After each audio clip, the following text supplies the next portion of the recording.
नमस्कार दोस्तों। हाजिर हूँ मैं AWS का कंप्लीटली न्यू वीडियो सीरीज लेकर। और इस वीडियो सीरीज में हम AWS के जितने भी इम्पोर्टेंट सर्विसेज हैं वो सारे सर्विसेज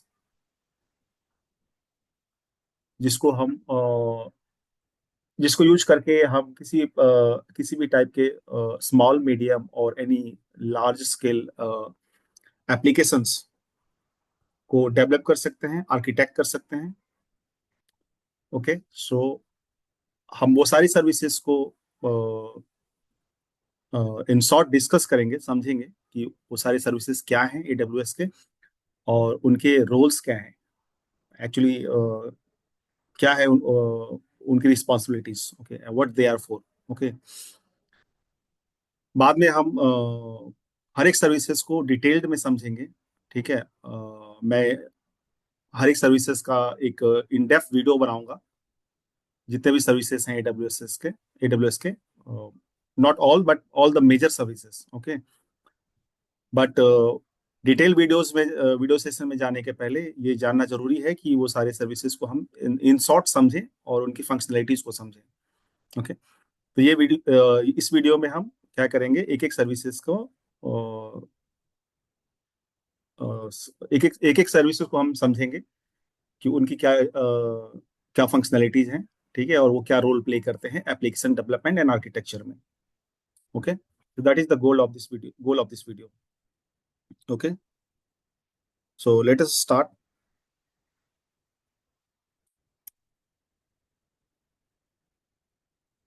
AWS सर्विसेज को समझने के पहले हमें पहले समझना पड़ेगा कि क्लाउड क्या होता है, क्लाउड कंप्यूटिंग क्या होती है, और क्लाउड कंप्यूटिंग में इंपॉर्टेंट टर्मिनोलॉजीज क्या है। ओके, तो सबसे पहले हम ये देखते हैं कि क्लाउड कंप्यूटिंग होती क्या है। क्लाउड कंप्यूटिंग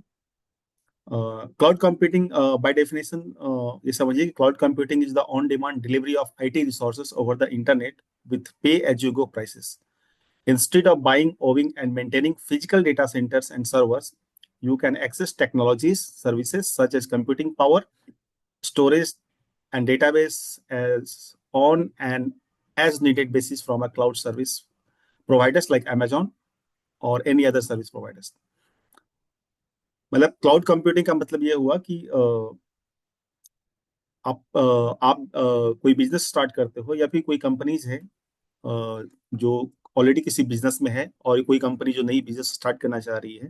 ठीक है, तो बिजनेस को मेंटेन करने के लिए, उनके बिजनेस अकाउंटिंग मेंटेन करने के लिए, एम्प्लॉय डिटेल्स मेंटेन करने के लिए, ऑल दो सारे सॉफ्टवेयर को मेंटेन करने के लिए हम अपने प्रेमाइसेस में जितने भी IT रिसोर्सेस कॉन्फ़िगर करते हैं, जैसे हमें एक नेटवर्क बनाना होता है, फिर हमें हमारे कंप्यूटर्स होंगे, उनके डेटाबेस सर्वर्स होंगे, राइट। डेटाबेस सर्वर्स होंगे, हमारे अगर हमारी कोई वेबसाइट है तो हमारा एप्लीकेशन सर्वर होगा।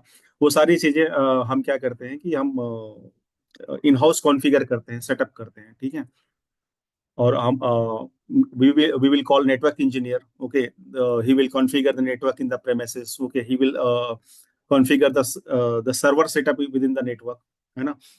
तो ये सारी चीजें होंगी, और उसके बाद हम अपने एप्लीकेशन होस्ट करेंगे, फिर हमारे एम्प्लॉयज और फिर हमारे employees and the people in the organisation will use the those software within the network. Okay, फिर हम अगर बिजनेस को एक्सपेंड करना चाहते हैं तो हम क्या करेंगे कि हम एक वेबसाइट बनाएंगे, फिर वेबसाइट को हम होस्ट करेंगे। Okay, so all this infrastructure setup we do in our on premises, and later on we connect to the internet. Okay, but later on जब हमारा बिजनेस एक्सपेंड होता है और ट्रैफिक इंक्रीज होता है हमारे बिजनेस का, तो फिर हमारे पास एक बटन आता है इंफ्रास्ट्रक्चर मैनेजमेंट एंड अपडेट करने का। ओके, तो लाइक इनिशियली हमने एक छोटा सा सर्वर कॉन्फ़िगर किया था जिसके ऊपर हमने वेबसाइट होस्ट किया था। ठीक है, और अपने एप्लीकेशन होस्ट किए थे। बाद में पता चला कि नंबर ऑफ पीपल इंक्रीज हो रहे हैं, नंबर ऑफ एम्प्लॉयज बढ़ गए, या फिर एप्लीकेशन और वेबसाइट्स पे हमारी ट्रैफिक ज़्यादा हो गई, तो फिर हमें फिर ये सोचना पड़ता है कि हमें अपने इंफ्रास्ट्रक्चर को अपग्रेड करना पड़ता है कि we have to increase the hardware, we have to increase the database server, okay, application server, web server, उनकी कैपेसिटी एक्सटेंड करनी होती है, ठीक है। तो वो सारी चीज़ों में फिर अपना डाउन टाइम होता है, ठीक है। जब हम अपग्रेड एक्टिविटी स्टार्ट करेंगे तो फिर कुछ टाइम के लिए हमारे सिस्टम्स, हमारे एप्लीकेशंस डाउन होंगे, ठीक है। तो वो सारी चीज़ें मैनेज करने के एक एडिशनल ओवरहेड होता है, ठीक है। तो इन सारी चीज़ों को ओवरकम करने के लिए हमारे पास अब क्लाउड सर्विस प्रोवाइडर्स हैं मार्केट में, लाइक AWS है, अजूर है, गूगल क्लाउड प्लेटफॉर्म है। What they say, like they provide these services virtually on the cloud, okay, and they take entire responsibility of maintaining the infrastructure, okay, their upgradation of all the infrastructure, okay। और तो ये सारी चीजें वो ये cloud service providers जो हैं वो हमें ये सारी चीजें वर्चुअली प्रोवाइड करते हैं, और हमें अपने एप्लीकेशन सिर्फ वहाँ पे उनके हम सर्विसेज सर्वर कॉन्फ़िगर करेंगे उनके क्लाउड इन्वायरमेंट पे, और अपने एप्लीकेशंस एंड सॉफ्टवेयर को हम होस्ट करेंगे, ठीक है। And then all the people in the within the premises और outside the premises, the customers, okay, can use our software application, okay. And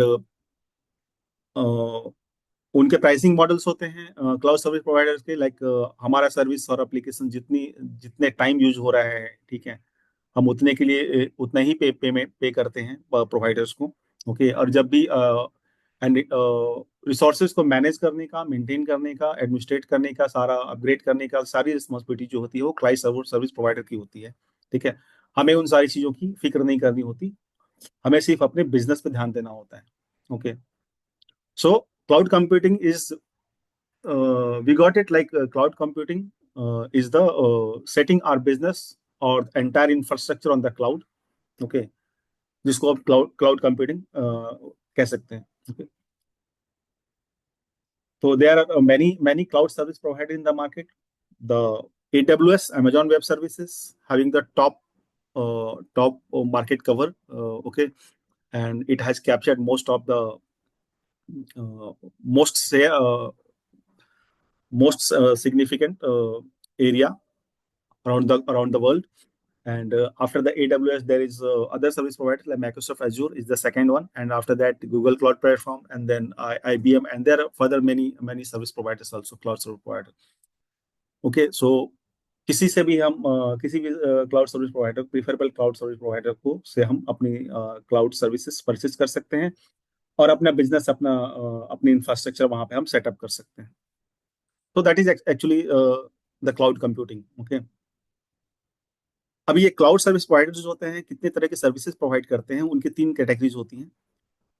the first one is SaaS, software as service, second one is platform as service, and third one is infrastructure as service, okay.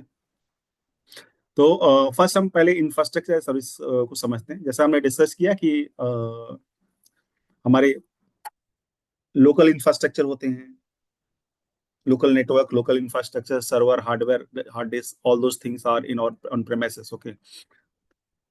तो similar kind of services they provide on the cloud,